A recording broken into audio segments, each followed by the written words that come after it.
Hello, Professor Bright here. Welcome back to House of Many Doors, where last episode, we saved a goddamn idiot from the Gravidonites. Among other things. But it's fine, because he's safe now. Mind you, he's missing an eye because he wouldn't fight, or resist, or do anything because he's an idiot pacifist. But it's fine. It's fine. It's really okay. Like, I get it. The whole, not violently resisting your enemies is a whole moral choice, I guess. And it is technically, are there more mushrooms than usual? Huh. Well, anyway. Damn. Well then. Well, okay.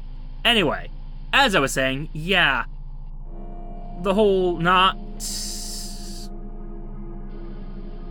fighting.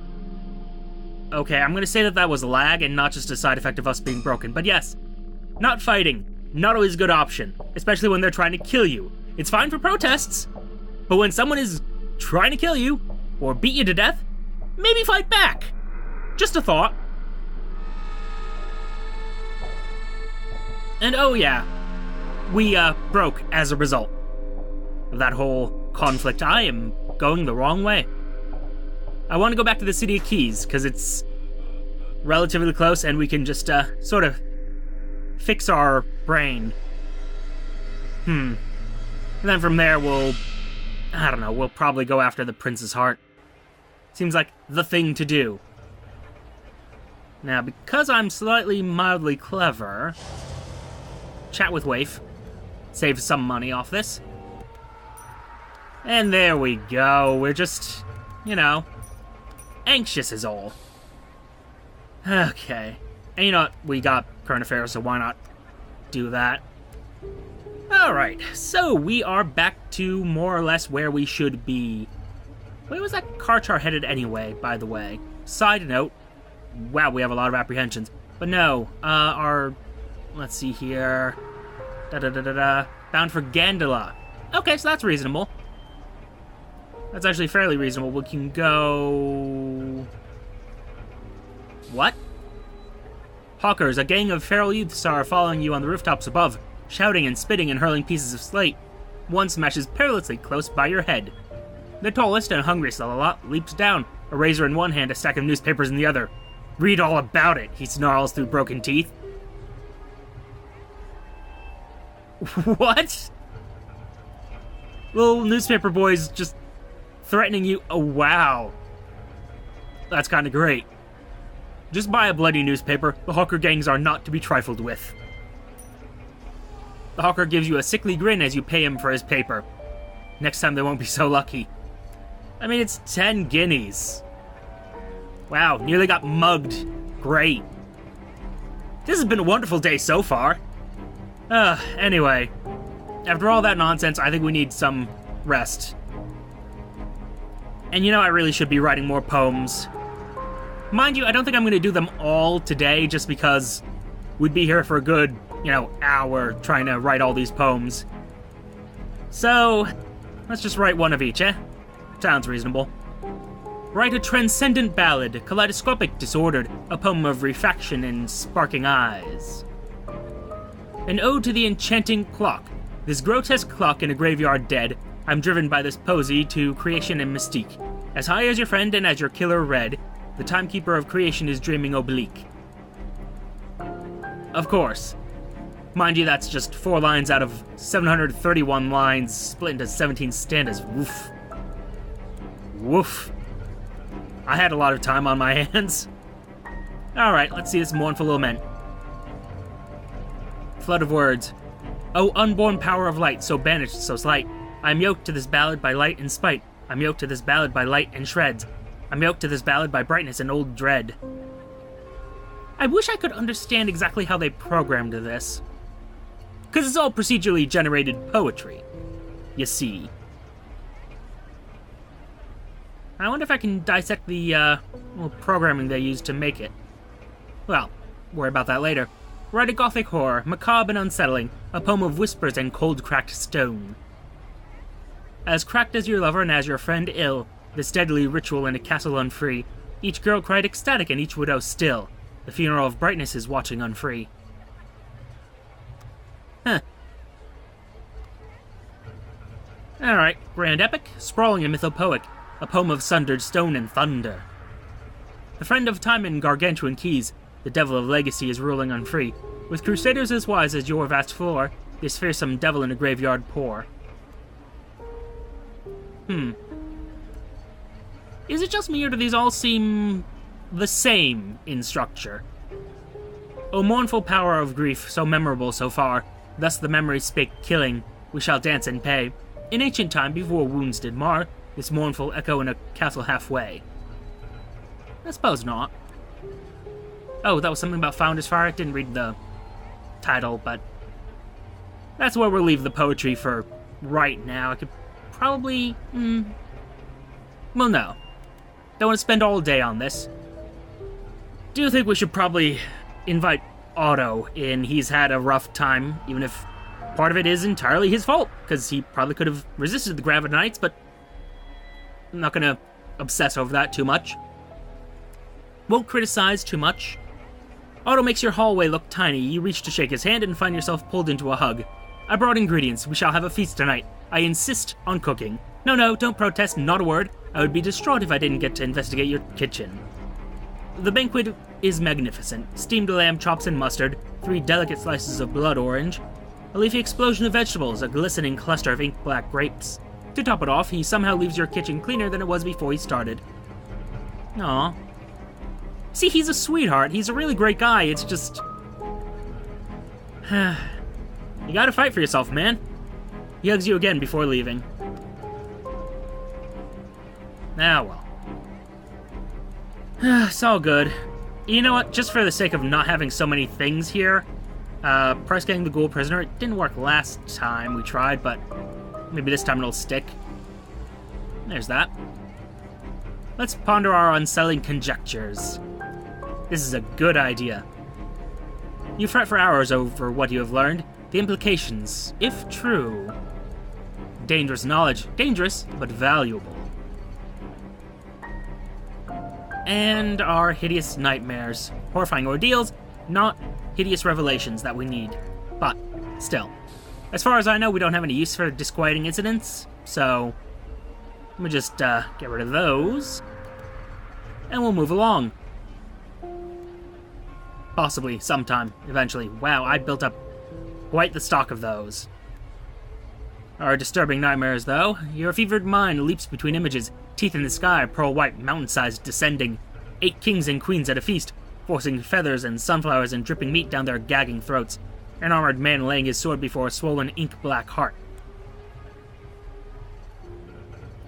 I'm curious if I could dissect that for knowledge. What are you willing to buy from me?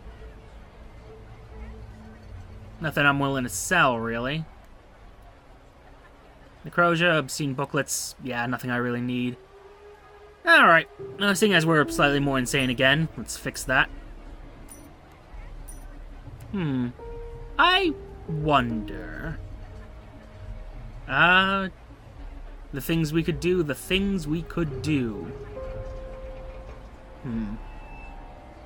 I don't know if I want this place to be more stable, though, so we're gonna hold on to our knowledge of dread machinations.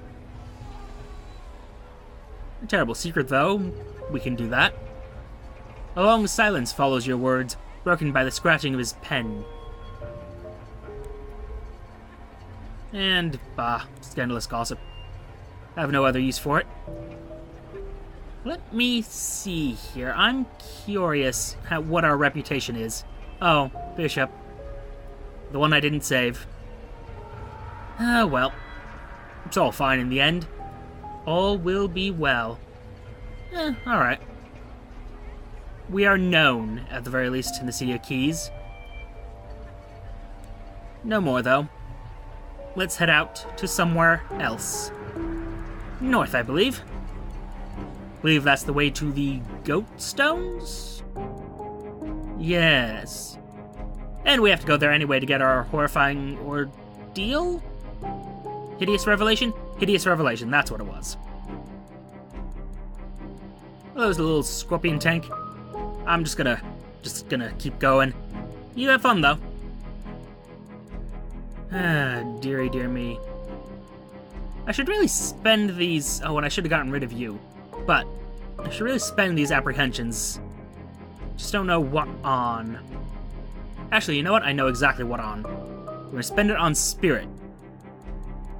A lot of spirit, because... Well, let's finish things off with... Augustus? Augustus. There we are. That's the name. What are we at now? 61? Maybe just push that up to 70. Just in case. 62, 3, 4, 5, 6, 7, 8, 9. Yep, 10. And then, just so I don't have you continuing to bother me, Augustus wants to talk to you about Waif.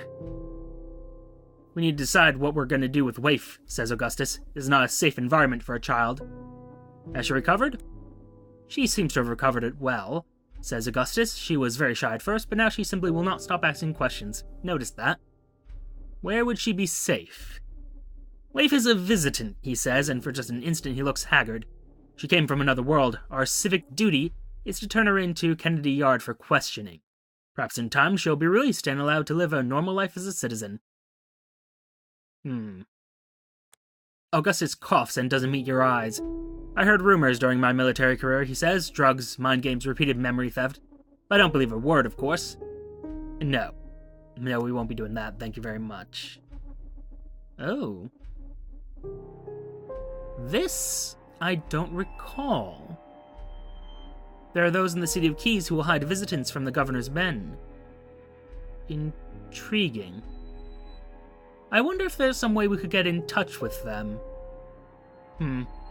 Well, Augustus's mustache quivers, muscles tighten at the corner of his mouth. We did technically discover her outside of the city's jurisdiction, did we not? I'm sure Kennedy Yard would rather not be troubled, but still, she cannot stay here. Where can she go? I would argue that she could stay here. Nowhere in the house is safe. At least here, you and Augustus can keep an eye on her. Augustus frowns and paces and folds his arms and sighs, but after a long argument, he finally nods. If you think she'll be safe here, I trust you, he says, although he sounds unsure. What are you talking about, Mr. Ribbons? The girl stands at the door to your room, her head tilted quizzically to one side. You're part of the family now, Waif, says Augustus with a half-happy, half-pained smile. She jumps with delight and hugs him. Come on, she says. You said you'd teach me Stokem Joe. Concerns concluded. She slips her small hand in his and leads him away. From that moment on, the two are inseparable, and Waif becomes the whole crew's mascot. Aw. Cute. Alright. So Waif is all taken care of. Wunderbar. How much further? Quite a bit further. Well, nothing for it but to keep pressing on. Although I wonder, where else would I spend my... No. I still have people recovering here. But yes, what do I want to spend the rest of my apprehensions on? Patch up weaknesses or increase strengths? Oh. Oh yes, Dream Salve, right. Which reminds me, I could get that at Phobiter Quinn. Oh, yes, I see, he says. Oh, sorry, wanted to make that an even 50.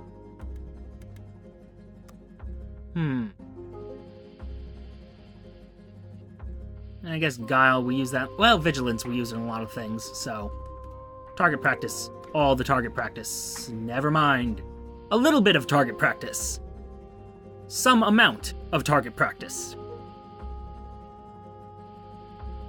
No.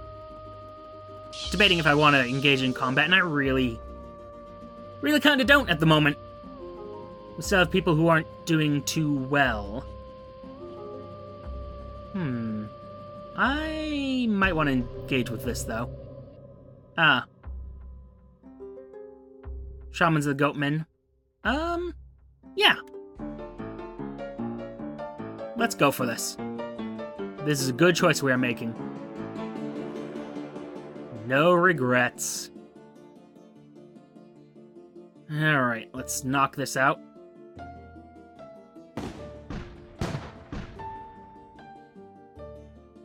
Once that's gone, everything else should be fine. Okay, you are going to do me a favor, Bradley. Get out of there. And Tybalt. Well then. The good news is, nobody is going to be too severely damaged anymore because their gun's disabled. Would be nice if these guys recovered a bit quicker, but oh well.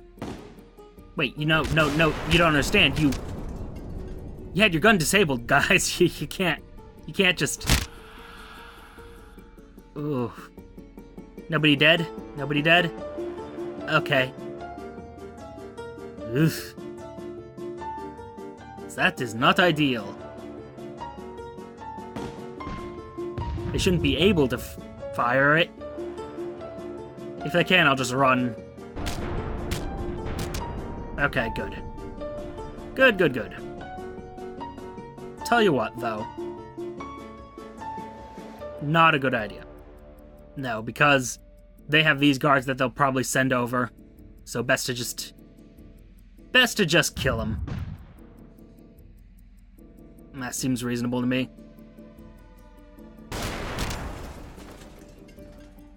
Let's just fire everything into there. Make sure that they can't actually do anything. And... almost. Alright, I'm gonna throw a bit more at their... Well, I mean, I guess I'll just destroy them regularly. Not send any of my guards over there. This guy's dead no matter what. And this probably will break... Wow, I am shocked that he's still alive. Let's fix that.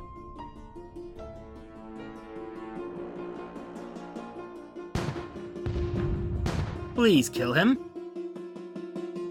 Or her, don't care who the Hex Inflictor is. Wow, okay. Yeah, no, this is not ideal. Come on, finish it off. There we go.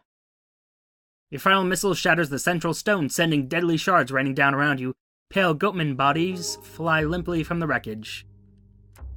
Let's see what we got here. Success! You pull from the debris a stone tablet covered in dense engravings. You also notice a menhir that has survived the battle without cracking or splitting. You order it hauled into your cargo. Perfect. Perfect. It'll be a useful addition to the museum, possibly. Oop, nope. Yep, that's not ideal. Okay, wonderful. First things first, though. Apparently I should have increased my esoterica. Oh well. Attempt to translate the runes. The obelisks are covered in pictograms. You must fetch your books. Yes. While the goatmen are away, you creep from your Kinetopede and examine one of the largest of the monoliths. The runes shift and writhe and attempt to crawl up your arms, but you ignore them and pore stubbornly through your books. Ah, you finally find something that looks similar. Holding a magnifying glass to the rock, you begin to translate. You read about the Pale, the blind father of moths and teeth, the light within darkness, which is not a light at all, the stone cradle in which an apocalypse sleeps. Forbidden knowledge coils in your gut. This was a mistake. So you say. Might end up doing this later, but first things first. Search for the prince's heart. Goatmen crawl from the shadows, laughing, muttering, waving feathered sticks and scrimshawed bones. A druid sits cross-legged atop a blood-stained obelisk. Why should we answer your questions, outsider? Well, attempt to reason with them. The more you talk, the more the goatmen laugh and screech. Clods of dung explode against the side of your Kinetopede. So much for that, then. Alright, I guess if this is unlikely, best to return an obelisk, I suppose. The druid nods, eyes half closed, and the goatmen hurry forward to pull the monolith from your cargo. This was stolen from us by your people. He says, we will not thank you for it, but we will tell you what you want to know. The prince's heart was here, says the druid. We did not kill him. He was wiser than most of your kind, and he came to us as an apprentice. We taught him about the pale, the light within darkness, and the stone cradle. What's the pale? Knowledge forbidden to you, blind one, says the goatman. Lightless is the light that darkness hides. Nothing is as crowded as is nothing. The stones will wake to deliver justice for the eaten. His eyes have an uncanny light to them. The stones will wake. The stones will wake. What happened to the prince's heart, by the way? He is still here, booms a voice. A dark shape detaches from behind one of the obelisks and steps into the light. A squat, red-bearded lump of a man, handsome in an ugly sort of way, every inch of him knotted with a muscle, gleaming eyes beneath bristling eyebrows. I am the prince's heart, says the man. You must have moved mountains to find me, friend. I thought myself very well hidden. There's something strange about him, you can't quite shake it. Suddenly it strikes you, it might be a trick of the goatmen's guttering candlelight, but the heart doesn't appear to cast a shadow. Interesting. Kinda wish I'd asked those other questions beforehand, though. What are you doing among the goatmen? I've been exploring the lesser-known avenues of the occult, says the heart. A long-time interest of mine that has recently grown more urgent. How familiar are you with the nature of the prince? Not particularly, to be honest. He's a mystery to most, and for good reason. The heart flashes a pearly white grin. In truth, the prince is blind, mouthless, heartless, handless. The Principate is ruled by his heart, his hands, his eyes, and his mouth. But these are not metaphorical titles. We are flesh given form. You don't look like an actual heart. There's an ancient ritual that allows a sufficiently powered occultist to fragment themselves, says the heart. The fragmented aspects are given form and autonomy. But it's a difficult ritual, and the prince performed it imperfectly. He gave too much of himself away, and now he hides in his tower of silk, a shadow of himself. Were you attempting to find a way to usurp power from the prince? I suspect not, but... Why are you out here? That seems like a better question. I'm not interested in power, says the heart. Nor have I any desire to kill the prince. I'm his heart. If he dies, so do I. I want to find a way to survive beyond his death. The prince has no children, no heir, and when he dies, we will all die with him. Me, the hands, the mouth, the eyes, all gone. The Principate will be left without a single leader. It'll be chaos, pure and simple. So while I have no desire for the prince to die anytime soon, I want to at least plan for the eventuality. He rolls his eyes. Of course, the prince sees this as a threat. The fact that we'll die if he dies is, in his mind, the only thing that keeps us loyal. How successful have you been? I think I've successfully designed a ritual that could extend my life past the prince's own, says the heart. But the materials I need are hopelessly rare. A treasure beyond imagining, a book of immense and ancient arcane power, an object of destabilized dimensions, and a shard of hardened god blood. I could find these things with the resources of the Principate at my disposal, but I can't risk conducting the ritual at Founder's Fire. The heart sighs. The prince would be enraged if he knew what I was attempting. I suspect we can get those for you. Thank you, my friend. The heart clasps you in a hug. I will not forget this. Share a drink before you leave? The gutmen have a delightful concoction of nettle paste and chewed cud. They simply must try. I am not sure I like the sound of chewed cud, but sure, let's drink with this guy. The drink is even worse than you imagined, and the goatmen skulk in the shadows, solemn and watchful. But the heart himself is excellent company. Affable, avuncular, incorrigible. Give this to Bia, he says around the end of the night, when he's rolling drunk on the goatman's grog. He thrusts an envelope in your hand.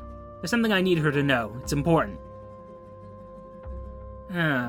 Prince's heart requires one undreamt treasure, one ancient grimoire, one oscillating prism, to complete his ritual. Oh, just those three? I thought there was a third. Something about god blood. And by third, I of course mean fourth. But okay. That's actually much more doable than I thought it was. Wonderful. And we're slightly saner. Wonderful. Let's abduct a stone from these people we just weren't, drinking with. Hey! You waited until most of the gunmen have left the village, shambling off to perform one of their odd dancing rituals in the dark. Creep from the Kinetopede, your crew keeping watch behind you. Truss up one of the blood-crusted menhirs at the village's outskirts. Tip it onto a pallet and haul it, as quietly as possible, minus a few swear words, back to the cargo hold. A heavy blasted thing. Yeah, we just gave them one back and just stole another. Perfect. Perfect.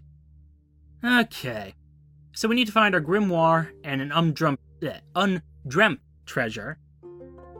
And then we'll be good with the heart.